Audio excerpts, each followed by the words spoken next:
बनाइए और इस्तेमाल करके देखिए, गज़ब का रिज़ल्ट ना हो तब कहना।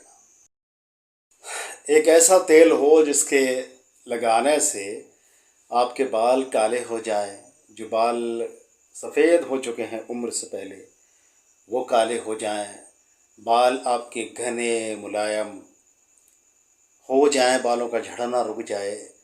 इस चीज़ के मुतमन्नी बहुत लोग होते हैं और उन्हीं का फ़ायदा लोग उठाते हैं, कंपनीज़ उठाती हैं, और चंद लोग जैसे आदिवासी ऑयल जैसे लोग बना के लोगों का फ़ायदा उठाते हैं। लेकिन हकीकत मानिए, इस तरह के जो भी ये प्रोडक्ट्स मार्केट में जितने भी प्रोडक्ट आ रहे हैं उसमें से 90% फेक होते हैं। सिर्फ पैसा कमाने के लिए बड़े बड़े सेलिब्रिटीज़ से ऐड करा के और ये सब करके वो पैसा कमाते हैं, और बस उनका मकसद सिर्फ पैसा कमाना होता है।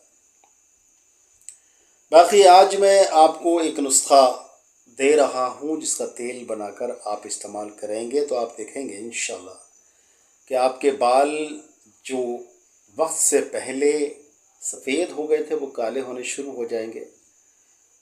जो बाल आपके झड़ रहे हैं बड़ी तेज़ी के साथ में और ऐसा लग रहा है कि चंद दिनों में आपको बर्बाद करके छोड़ेंगे, वो हेयर फॉल रुक जाएगा। बाल आपके मोटे हो जाएंगे, जो पतले बाल हैं और आसानी से टूट जाते हैं बाल मजबूत हो जाएंगे, बालों के अंदर चमक आएगी, बाल बहुत शानदार हो जाएंगे और आप इस हेयर फॉल की परेशानी से बच जाएंगे, और जो भी बालों की आपकी कंप्लेंट्स हैं इंशाल्लाह दूर हो जाएंगी।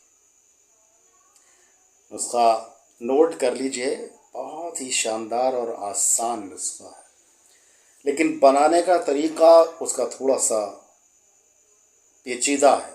देखिए, जब लफ्ज़ पेचीदा आता है ना तो बहुत से लोग हाथ पांव छोड़ देते हैं, मुश्किल मुश्किल मुश्किल से भागते हैं, और जो लोग मुश्किल से भागते हैं वो कभी कामयाबी हासिल नहीं कर सकते। तो यहाँ मुश्किल से भागना नहीं है बल्कि मुश्किल का सामना करना है। बहुत मुश्किल भी नहीं, बहुत मुश्किल भी नहीं। पहले सबसे पहले आइए मैं आपको बता देता हूँ कि कौन कौन सी जड़ी बूटियाँ इसके अंदर शामिल करनी है। 108 जड़ी बूटियाँ इसमें शामिल नहीं करनी है, जैसे आदिवासी वाले दावा करते हैं, आदिवासी हेयर ऑयल वाले, क्या 108 जड़ी बूटियाँ इसके अंदर डाली हैं। 108 कहने में उनका मुंह थकता नहीं, दुखता नहीं जबकि कोरा झूठ है, हकीकत कोरा झूठ है। 108 जड़ी बूटियाँ वो कौन सी हैं जो बालों को तेल बनाने के लिए काम आती है? आप उनसे पूछ के देखो तो ये आदिवासी लोग जो है ना, ये 8 के नाम भी बड़ी मुश्किल से बता पाएंगे। बहरहाल चंद जड़ी बूटियों को मिलाने के बाद में आप एक बहुत ही शानदार ऑयल बना सकते हैं, और उसका तरीका भी मैं यहाँ पर बता रहा हूँ, आपको ध्यान से सुनिए। देखिए, इसमें कौन कौन सी चीज़ें शामिल करनी है। जैसे कि थंबनेल में आपने देखा होगा ये बैंगन का तेल, बैंगन का तेल। तो आप सुनने वाले वाकई में चौंक जाते हैं, यार बैंगन के अंदर तेल कहाँ होता है। कई लोगों ने तेल निकालने की कोशिश की लेकिन वो फेल हो गए, क्योंकि बैंगन के अंदर तेल होता ही नहीं है। लेकिन यहाँ पर बैंगन के तेल बनाने का तरीका हम आपको बताएंगे, और कौन कौन सी जड़ी बूटियाँ उसमें शामिल करनी है, प्लस ये भी मैं आपको बताऊंगा। तो आज उसको बना लिए और फिर इस्तेमाल करिए, फिर देखिए आप क्या कमाल होता है, कमाल जी। देखिए, सबसे पहली चीज़ आपको बैंगन ही लेनी है, ठीक है। बैंगन आधा किलो बैंगन ले लीजिए, 500 ग्राम, 500 ग्राम्स बैंगन, ठीक है। दूसरी चीज़ जो आपको लेनी है वो लेनी है मेथी दाना, कितना, 100 ग्राम। इसको क्या करना है ये बाद में आपको बताऊंगा, पहले आप इंग्रेडिएंट्स नोट कर लीजिए। मेथी दाना 100 ग्राम, उसके बाद में लेना है आपको कलौंजी 100 ग्राम, उसके बाद में लेना है आपको आंवला 100 ग्राम, ठीक है, आप नोट कर रहे हैं। उसके बाद में आपको लेना है भृंगराज। ठीक है, इसको लेने के बाद में आपको इनको कूट लेना है। बैंगन को छोटे छोटे पीसेस में काट लीजिए, और बेहतर तो ये रहेगा इसको आप ग्रेड कर लीजिए, यानी कि कद्दूकश कर लीजिए। इसको कद्दूकश करके इसके छोटे छोटे से इसके पीस बन जाएंगे। इसको इतना ऐसे भी इतने पीस नहीं बनाने हैं कि ये बिल्कुल इसका पानी निकलने लगे और सब पानी पानी सा हो जाए। थोड़ा सा मोटा ही रखना है, और चौकोर चौकोर से पीस बना लीजिए। इसके बहुत सारे पीस हो जाएंगे। और फिर उसके बाद में अब आइए दवा बनाने का काम स्टार्ट करते हैं। भृंगराज का यहाँ नाम आता है, वहाँ एक ऑयल आता है इंदुलेखा के नाम से। वो दिखाते हैं कि केवल पूरे 9 पौधों का इसमें समावेश है। भृंगराज के 9 पौधे डाले गए हैं इसके अंदर। जो लोग भृंगराज को नहीं जानते, उनको बेवकूफ़ बनाने के लिए ये वर्ड बहुत होता है। लोग समझते भृंगराज पता नहीं क्या है। भृंगराज वाकई में एक बहुत शानदार बूटी है, लेकिन वो ऐसा नहीं है कि दस्तयाब ना हो। उसके 9 पौधे कोई 9 लाख के आते हों। तो भाई आइए दवा बनाते हैं। ठीक है, क्या करना है आपको, देखिए आपको कुछ छलनी जैसी चीज़ों का इस आपको प्रबंध करना है। बड़ी छलनी, जैसे छलनी मिलती है इतनी बड़ी छलनी करीब ले लीजिए आप। और वो थोड़ी ऐसी हो, गहरी हो, इस टाइप की। आटा छानने वाली छलनी जो फ्लैट होती है उस तरह की नहीं, बल्कि कुछ गहरी हो जिसमें दवाई आपकी आ जाए। ठीक है, अब आपको क्या करना है, अब वो छलनियाँ आपको कितनी लेनी है, जितने आपके इंग्रेडिएंट हैं उतनी ही छलनी लेनी है आपको। और एक आपको स्टैंड तैयार करना है, उसमें छलनी को आपको इस तरह से लगाना है। एक छलनी, उसके नीचे दूसरी छलनी, उसके नीचे तीसरी छलनी, फिर चौथी छलनी, फिर उसके नीचे आपको एक कपड़ा बांधना है। एक कपड़ा, सूती कपड़ा, बहुत ज़्यादा मोटा ना हो, उसको आप बांध देना है। अब क्या करना है, इन सारी दवाइयों को अलग अलग एक साथ नहीं, बैंगन तो आपने काट लिया है, बाकी दवाइयों को जो कूप कर लीजिए, यानी थोड़ा थोड़ा सा कूट लीजिए, हल्का हल्का, बहुत बारीक नहीं होना चाहिए।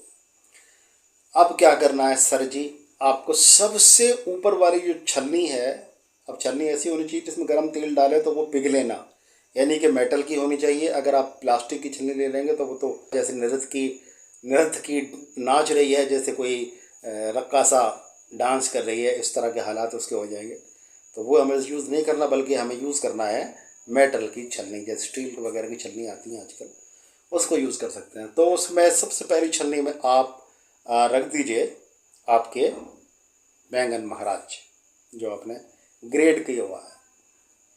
ठीक है, उसके नीचे आ जाइए। उसके नीचे आपको आंवला रखना है। उसके नीचे क्या रखना है, आंवला। उसके बाद में आपको रखना है मेथी दाना। उसके बाद में रखना है आपको क्या चीज़, उसके बाद में रखना है आपको कलौंजी। उसके बाद में रखना है भृंगराज। यानी कि ये छलनियों में अलग अलग सामान आपने भर के रखा है। एक चीज़ और सुन लीजिए, अगर आपका भृंगराज जो है वो हरा है, यानी आप जंगल से लेकर ताज़ा आए हैं, तो वो दूसरे नंबर पर आएगा। फिर वो नीचे नहीं आएगा, फिर वो दूसरे नंबर पर आएगा। यानी पहले बैंगन, फिर उसके बाद में भृंगराज आएगा, फिर उसके बाद में बाकी चीज़ें जैसे बताई उसी तरह से आएगी। और अगर वो सूखा है तो फिर वो सबसे नीचे आएगा। ठीक है, उसके नीचे आपने कपड़ा लगा दिया। उसके नीचे आपको क्या करना है, एक कढ़ाई रखनी है, आग पे चढ़ा के वो स्टैंड उस कढ़ाई में रखना है, ताकि ये पूरा एक मुहर्रम सा बन जाए, ताज़िया सा बन जाए। आप काम स्टार्ट करना है तेल बनाने का। क्या करना है, ध्यान से सुनिए। देखिए, इसके नीचे आप ऑयल डालिए। अब ऑयल कितना डालना है, इन सारी चीज़ों के मुताबिक ऑयल आपका ऑयल होना चाहिए तकरीबन, समझ लीजिए 1.5 किलो ले लीजिए यार। 1.5 किलो ऑयल ले लिया आपने, क्योंकि ये जलता भी है, जल के कम भी होता है, तो 1 लीटर ऑयल आपका बच जाएगा। अब आपको क्या करना है, कौन सा ऑयल लेना है हमें जिसको इस्तेमाल करना है, तो आप ध्यान से सुनिए। एक तो हमें ऑयल लेना है पीली सरसों का। सरसों 2 तरह की आती है। एक सरसों होती है जो काली सरसों होती है, जिसको लेटा भी बोलते हैं गांव में, लाई बोलते हैं, लेटा बोलते हैं। वो नहीं, बल्कि पीली वाली सरसों, जो छोटा दाना पीले रंग का दाना होता है, वो सरसों लेनी है हमें। सरसों का तेल लेना है उस सरसों का। और दूसरा तेल हमें लेना है नारियल का तेल, और तीसरा तेल हमें लेना है आपका अरंड का तेल, अरंड का तेल जिसको कैस्टर ऑयल बोलते हैं। तो ये तेल कितने कितने लेने हैं? अब जैसे 1.5 किलो ये हमें ऑयल लिया टोटल, तो फिर ये कितना हो गया? 3 ऑयल लेने हैं, 500 ग्राम ऑयल ले लीजिए। अब इन सारे ऑयल्स को मिक्स कर दीजिए। मिक्स करने के बाद में इसको कढ़ाई में डाल दीजिए और कढ़ाई के नीचे अब आग जलाना शुरू करिए। जब तेल बॉईल होने लगे, तेल के अंदर उबाल आ जाए, तब आपको क्या करना है, कोई आपको ऐसा एक बर्तन लेना है, जैसे कि वो चाय वगैरह निकालने के लिए वो नहीं होता गरम, उसमें एक हैंडल लगा होता है लंबा सा, एक कप लगा होता है इसके किनारे पर, वो ले लीजिए आप। तेल को डालिए, तेल को लीजिए और उस तेल को बिल्कुल ऊपर वाली छलनी में धीरे धीरे करके डालिए आप बैंगन में, और तेल को धीरे धीरे करके एक छलनी से दूसरी छलनी, तीसरी छलनी, चौथी छलनी में आता चला जाएगा।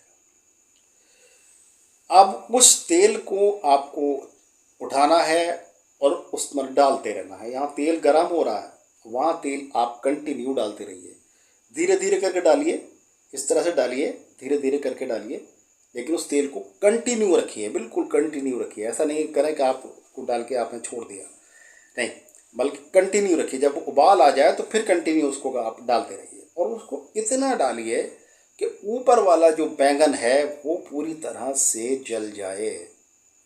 ऊपर वाला जो बैंगन वाला हिस्सा है वो पूरी तरह से जल जाए। नीचे वालों की छोड़ दीजिए, जो नीचे है उसका तो ख्याल ही छोड़ दीजिए आप, उसका क्या होगा ये मत सोचिए। आपको सिर्फ उस बैंगन पर ध्यान देना है। उस बैंगन को आप उस पर तब तक डालिए जब तक ये पूरी तरह से जल नहीं जाता। जब इसको उठा के देखेंगे आप तो ये जला हुआ होना चाहिए, रगड़कर आपका हाथ में देखें इसको। अब जब ये सारा बैंगन का जो ग्रेड किया हुआ बैंगन था ये पूरी तरह से जल जाए तो समझ लीजिए अब आपका ऑयल तैयार हो चुका है। अब आप उसको आँच को धीमे कर दीजिए। उन सारी चीज़ों को अब किसी काम की नहीं रही, उनको उठाइए और फेंक दीजिए। अब इस ऑयल को एक बार, वैसे तो आपका ये बिल्कुल प्योर ऑयल है, इसके अंदर किसी भी चीज़ का कुछ भी जो गंदगी थी वगैरह कुछ भी नहीं आया है। देखिए ये छल्लियाँ हमने सिर्फ गंदगी दूर करने के लिए नहीं लगाई है। आप कहेंगे कि इतना खटरंगा करने की ज़रूरत क्या है, इन सारी जड़ी बूटियों को तेल के अंदर डाल के ना जला दूँ। देखिए बड़े बड़े हकीमों ने जो दवाई बनाने के तरीक़े निकाले हैं और जैसे तरीक़े बताए गए हैं उनके अंदर बड़ी हिकमत होती है, उनके अंदर बड़ी हिकमत होती है।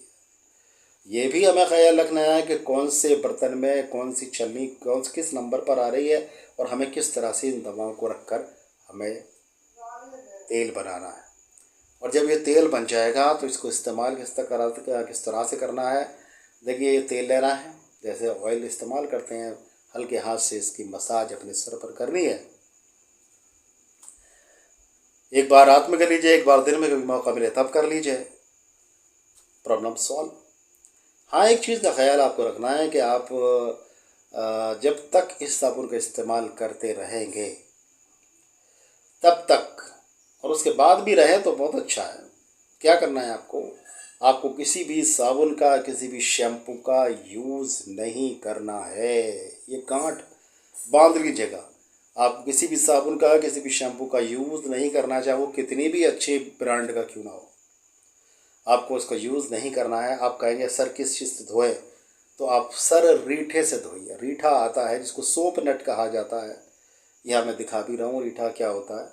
उसको ले लीजिए, उसको थोड़ा सा कूट लीजिए और पानी में भिगो के इसको आप रख दीजिए। थोड़ा सा मलेंगे तो इसके अंदर झाग से पैदा हो जाते हैं, झाग से पैदा हो जाते हैं। फिर आप उसको छान लीजिए, पानी सर में डालिए, उसको रगड़िए। आप बिल्कुल शैम्पू की तरह से काम करता है, और देखेंगे इंशाल्लाह ताला कि आपके बालों की सारी तरह की प्रॉब्लम दूर हो जाएंगी इंशाल्लाह।